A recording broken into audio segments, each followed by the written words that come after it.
Salut les plombés. Alors, petite séance avec la HFT 500. J'ai déjà tiré quelques fois avec, pas beaucoup. Forcément, elle est neuve. Donc je lui ai monté une lunette Arken optique dessus. La 6 par 24. Donc c'est la génération 2. Elle se défend pas mal. Petit inconvénient, le bruit. Je dis petit parce que malgré tout, on n'entend pas trop dehors. Une fois que je tire ici du garage.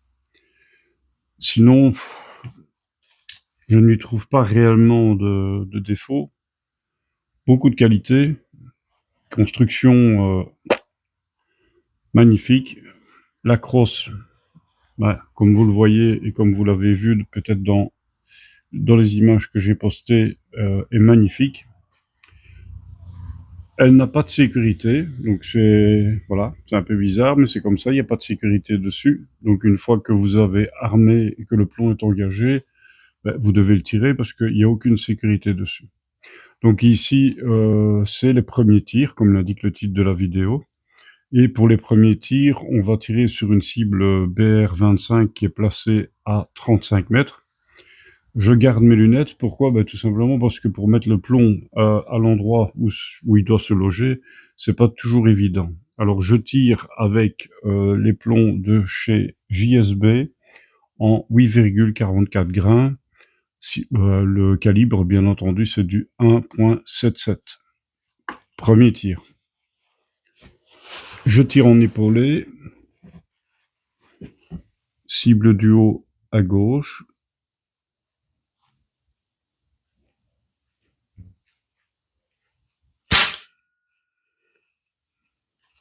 Je ne sais pas si le bruit se fait entendre. Alors je prépare toujours mes plombs un peu à l'avance parce que pas évident.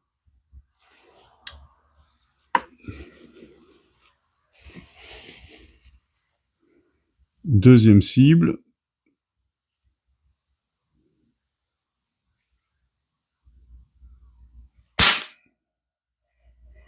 Alors je lui ai monté un bipi à Cutac qui lui sera dédié puisque ça y est, le plomb est parti à l'envers. Hop, c'est bon. C'est le seul point, j'aurais aimé plutôt un chargeur, mais bon, c'est comme ça. Ne te plains pas, elle est superbe.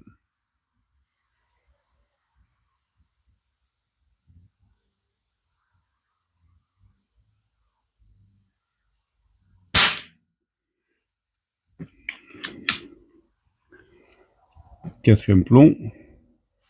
Ça prend un petit peu plus de temps, c'est clair. Même si,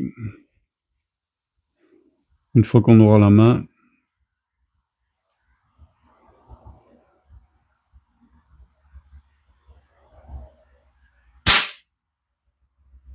donc je rappelle, on est à 35 mètres.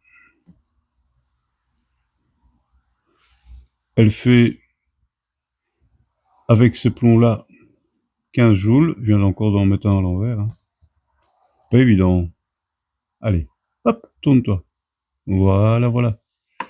C'est bien mon enfant. Donc j'ai mesuré hier, on est à 240 mètres secondes et approximativement 15 joules.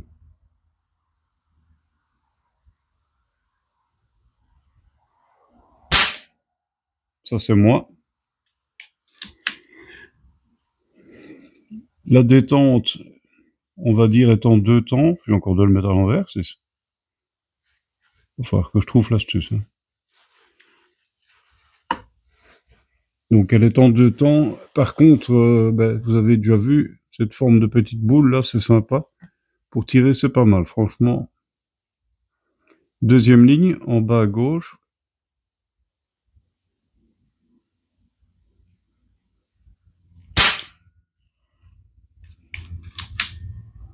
Le levier d'armement est très fluide. J'y arriverai pas, hein. Hop.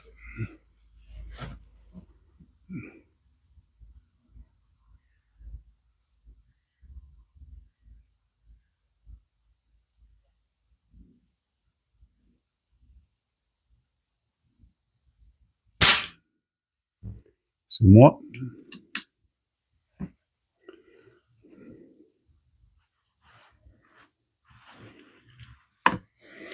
Le 8e.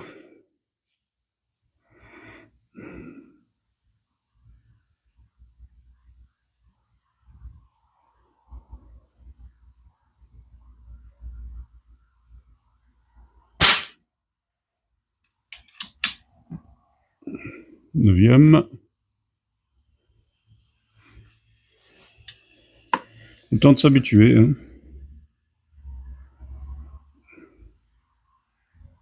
C'est en forgeant qu'on devient... vous suivez ou pas? Forgeron.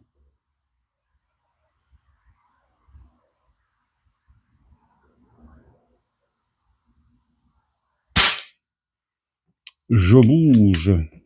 Il va falloir que j'apprenne à ne pas bouger.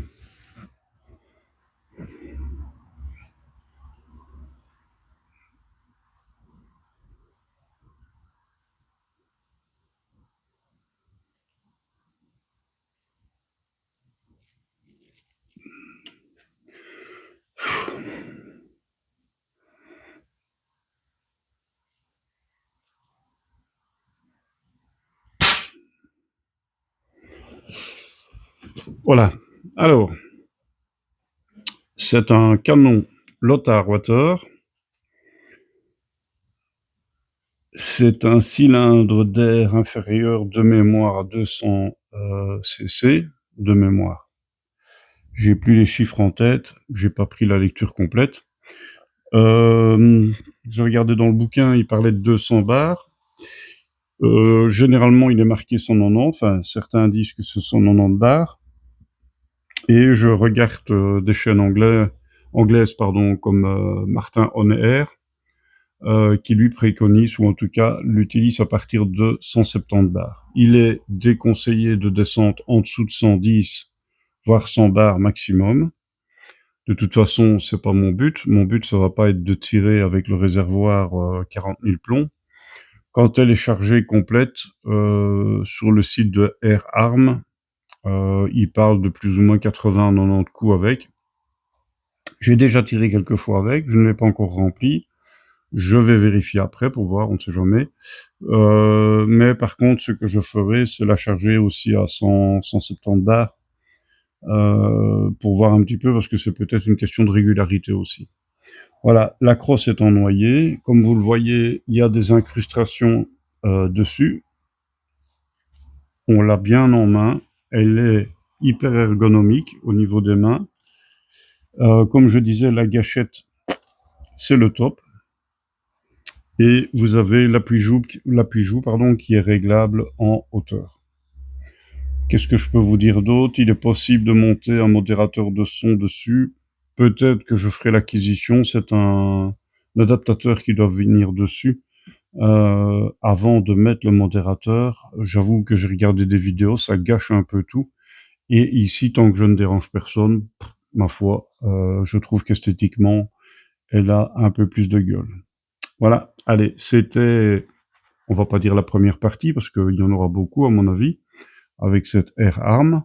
La prochaine vidéo, ce sera probablement la suite de notre challenge, on va dire, entre la Krone et la HFT sur une cible de BER 25. Et vu les résultats d'aujourd'hui, ça s'annonce déjà très bien pour la HFT. Le temps de prendre un peu la main et puis on se retrouvera pour cette vidéo. Allez, je vous dis à plus les plombés. Ciao, ciao.